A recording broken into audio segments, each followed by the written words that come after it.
Does the president intend to permanently cut off funding to NGOs that are bringing illegal foreign nationals to the country, such as Catholic charities? I am actually quite certain that the president signed an executive order that did just that, and I can point you to that.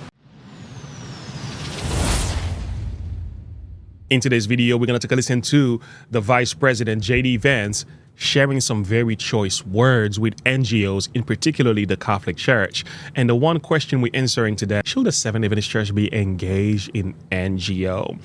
And I want you to hear from the Vice President today, because that's going to make sense of a lot of things. So first of all, when you talk about NGOs, there's a lot of different perception when it comes to that. And according to this website, NGOs worldwide performs a wide range of services aimed toward human well-being and social welfare.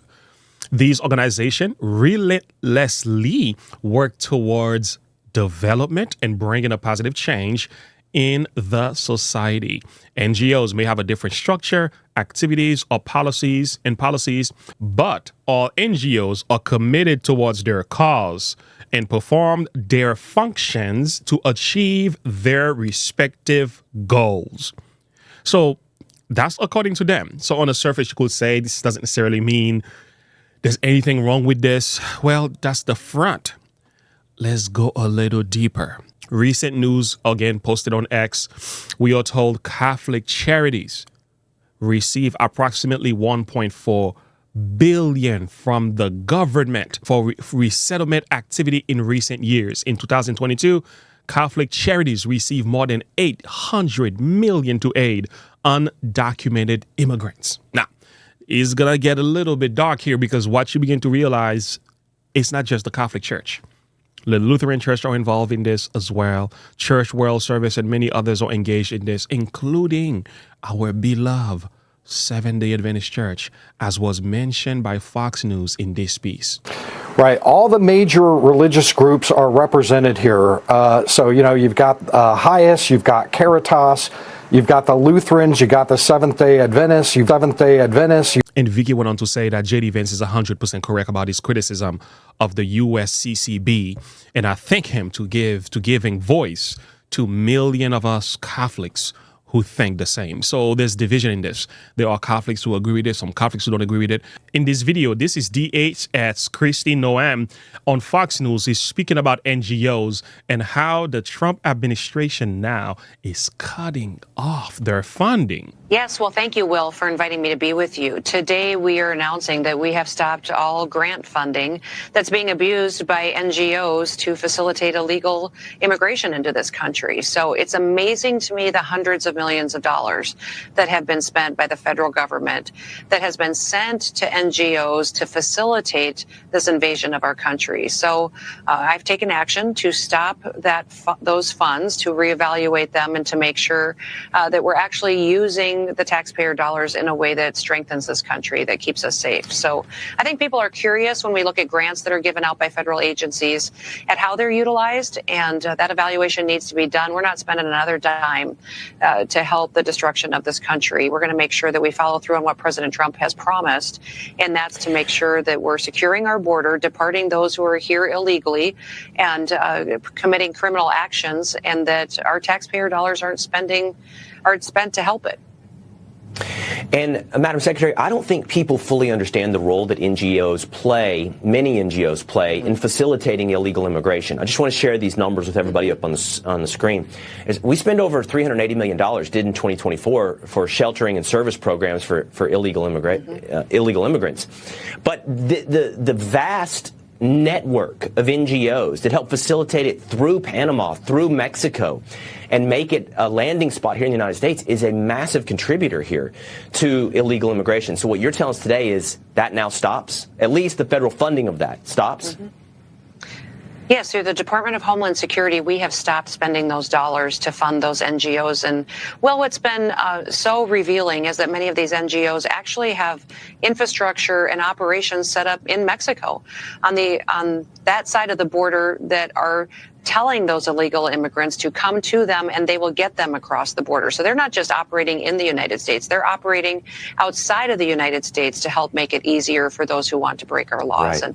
And Will, I was one of those Americans that years ago, when somebody said NGO to me, I thought, oh, that's amazing. That's a nonprofit that's out there telling somebody about Jesus or spreading faith and salvation or doing good work and charitable work, helping people that are less fortunate. And then I realized over the years it's been perverted into this shadow government. An NGO is sometimes an operation that does things that the government cannot do, can't legally do. So they create an entity to use government dollars, taxpayer dollars, to do something that the federal government isn't allowed to do, to do a shadow government operation that really has been used recently to undermine our country's national security.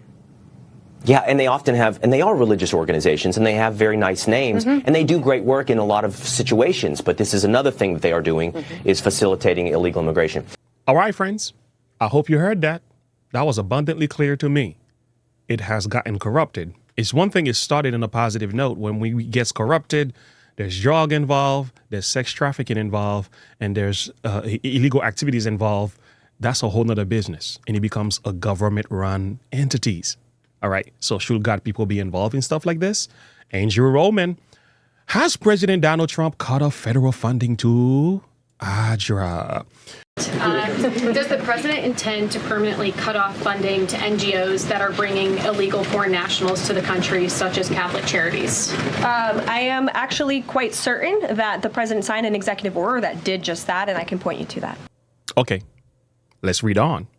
Catholic charities and other aid organizations, such as the Adventist Development and Relief Agency, which is ADRA, have received billions of dollars to assist immigrants heading to the southern border of the United States. These organizations provide aid such as cash, credit cards, food vouchers, food items, housing, and medical care to immigrants heading north.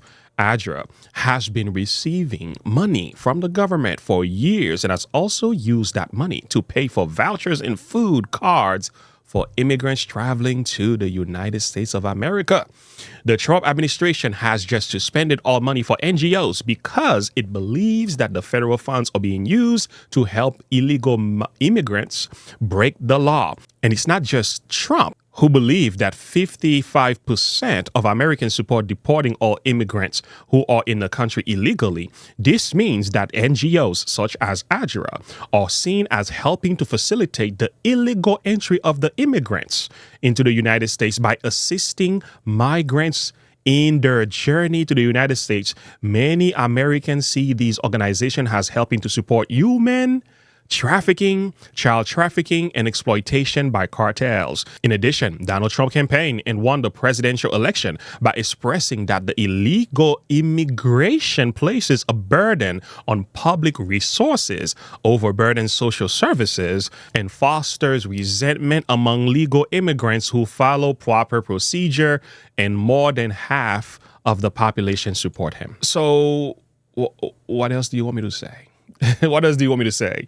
And I love how he ends it. He says, if ADRA wants to support illegal migration, we are told traveling to the United States, it has the right to do so.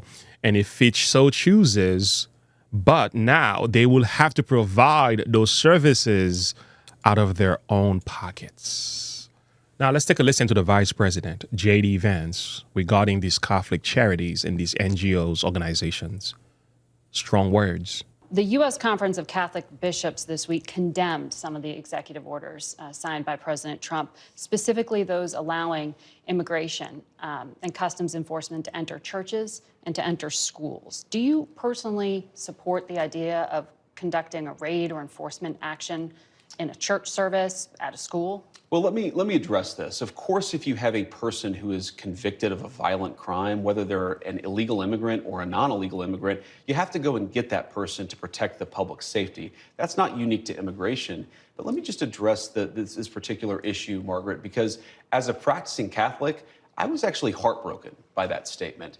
And I think that the U.S. Conference of Catholic Bishops needs to actually look in the mirror a little bit and recognize that when they receive over $100 million to help resettle illegal immigrants, are they worried about humanitarian concerns, or are they actually worried about their bottom line? We are going to enforce immigration law. We're going to protect the American people. Yeah. Donald Trump promised to do that. And I believe the U.S. Conference of Catholic Bishops, if they're worried about the humanitarian costs of immigration enforcement, let them talk about the children who have been sex trafficked because of the wide open border of Joe Biden. You personally let them talk support them about going into people like schools Laken and Riley who were churches. brutally murdered. I support us doing law enforcement against violent criminals, whether they're illegal immigrants or anybody else, in a way that keeps us safe.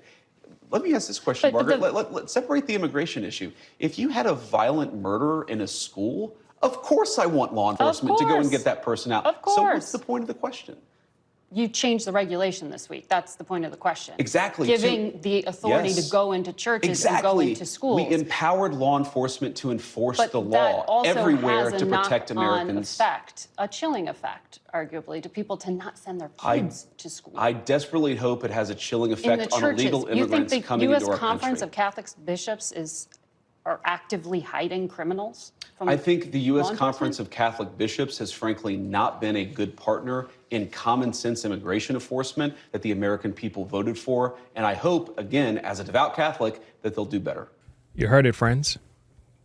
Is it time to make some positive changes? Maybe this is God's intervention so that the people of God can focus on what really matters here. There's been a lot of things going on in our lovely church. I believe the Lord is getting our attention in the hope to bring about positive changes. Let's have the discussion in the comment below. I would like to hear more from you. The next video I want you to take a listen to is the one that I did with Joanna. She went deep, showing some stuff that I will say uncomfortable indeed, but needed to be spoken. Until next time, have a good one. Bye.